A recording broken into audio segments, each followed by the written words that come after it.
Hey, what's up, everyone? When you think about the book of the law, they're described in Deuteronomy 31. We often think of this as everything but the Ten Commandments. And as a former Adventist, that's what I was taught. That's what I had to believe, so that when it came to the law, especially the ceremonial laws or sacrificial laws, I could justify saying that those had been fulfilled, but not the rest of the law, not the Ten Commandments. When in reality, if you go to Deuteronomy 1 verse 5, it says, "On this side of the Jordan, in the land of Moab, Moses began to write the words of this law." And so here we have a bookend, a book beginning, you could say, of Deuteronomy. Now, go to the end of Deuteronomy in chapter 31, verse 24. It says, "And when Moses had made an end of writing the words of this law in a book." So what does that tell us?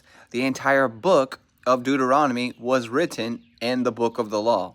That's what the book of the law was. At the minimum, it was the book of Deuteronomy, which, get this, contained the Ten Commandments there in Deuteronomy chapter 5.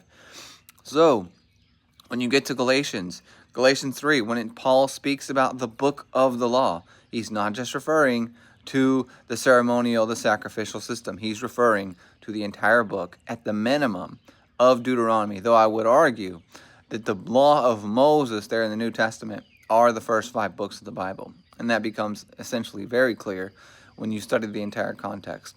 Hope you guys were blessed by this. Thanks. Have a great day.